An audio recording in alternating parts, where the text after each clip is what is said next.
I think I was one of those urban people dreaming about island life once.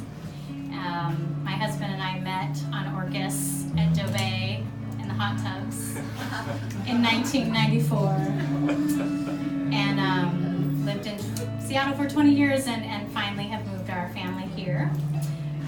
And I really feel like I've been in the right place in the right time for the last 3 years since we've moved here. So this piece I chose it because it really contrasts my headspace, being on an island, being in a community that is just so amazing, being in nature and having close friends and support. And so my motherhood experience is completely different here. So this piece is sort of showing that contrast.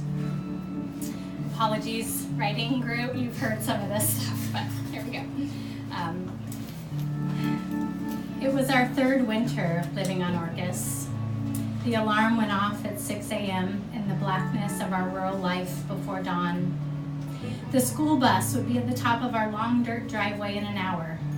Brett and I used to trade off walking the kids up, but it was my turn now. It grounded me. It was my daily practice of showing up for our kids and then letting them go. We bundled up and headed out into the cold air. Chester's headlamp provided light for all of us to see the terrain. The heavy rain had made gullies and potholes, and navigating them in the dark made me uneasy. But the boys jumped them and counted them. It was always a game. Chester fell behind Jack and me, and his light shined at our backs, casting enormous shadows of us onto the forest trees. "Mommy giant," Chester shouted. "Fee-fi-fo-fum, I smell the blood of an Englishman," I said, making monster arms and chasing them, grateful I did not need to be afraid of these shadows.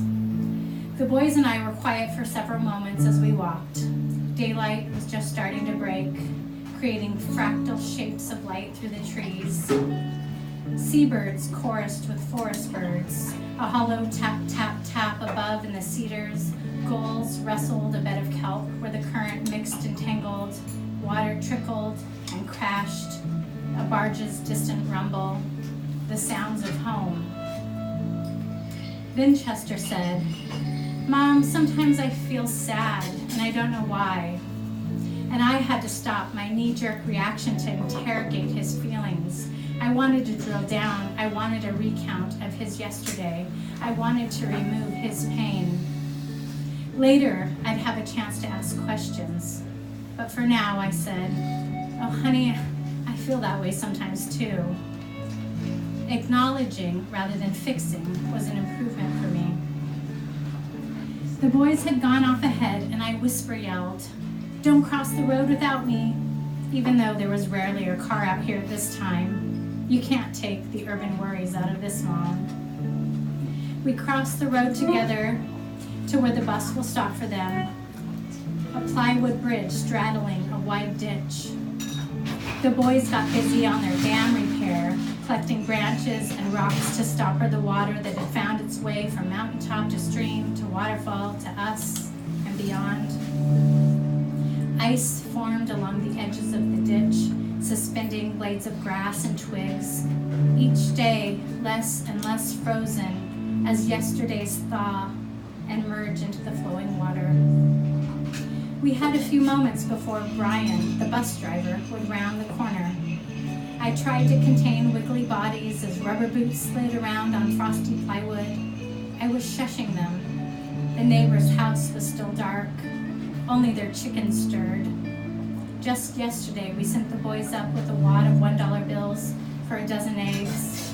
And Michael, whose warm eyes and overgrown beard and deep voice that vibrated in my chest like my father's used to, gently lifted our son up to the hen's roost to collect eggs.